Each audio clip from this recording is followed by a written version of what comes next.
Good morning, church. It's Sunday, the 20th of June, and our Moravian text reading that I'm going to be talking about today briefly, sharing a few thoughts on, is Psalm 107 and its verses 1 through to 32. There is also Job 38, and the only thing I'm going to just touch on is that is the start of God answering Job after his friends and his comforters. Psalm 38 is where God speaks, and so it is a really exciting passage, so do make sure that you read it too. But Psalm 107, when I started reading it, when we don't fully finish it, it continues. It has these refrains through it, and it is just so such a call to remember where we have come from and what God has saved us from. And so there are almost like 4 different stanzas, and so it starts out that some wandered in desert wastelands, finding no way to a city where they could settle, in verse 4, and they were hungry and thirsty and their lives ebbed away. On to verse 10. Some sat in darkness and deepest gloom, prisoners suffering in iron chains, for they had rebelled against the words of God. Verse 17. Some became fools through their rebellious ways and suffered affliction because of their iniquities.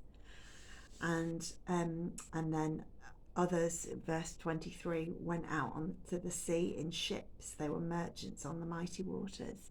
Maybe that's talking about people just getting on with their own lives and not thinking how to include God, because all of these things, at first when I first started reading it and thinking what to say, I was like, oh, maybe some of us might draw on one particular of these little verses.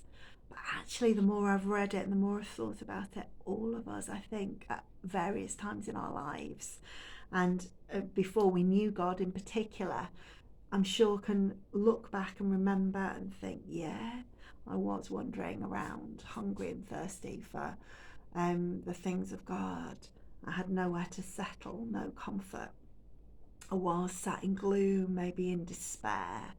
I was a prisoner. We were prisoners to sin, weren't we? Before we knew God. We were foolish because of our rebellious ways, and I think particularly when you've been a Christian for a long time, we can forget that first love and that first that remembering of where we've come from and what God has saved us from.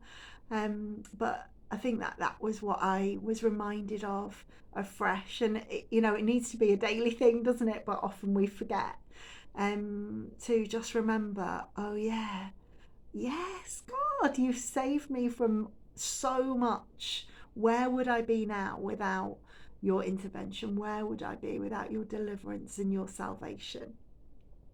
And to be the refrain that it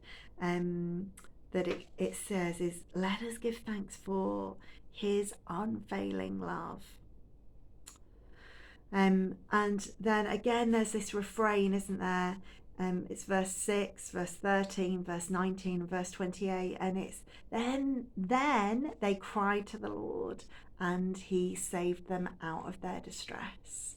And again, that reminder, that call to remind ourselves, when I called out to God, he did save me, he did deliver me.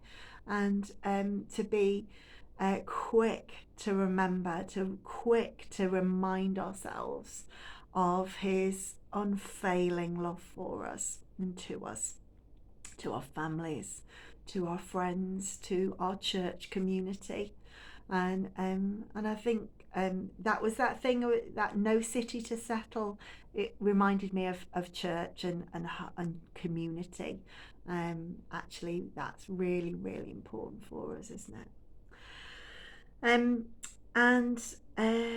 yeah, I think that was it really. That it was just that call to all of us to remind ourselves of our redemption story, our salvation story, um, uh, at that first time of following Christ, but also where we have continually being saved, continually being delivered along this journey, along this adventure of life.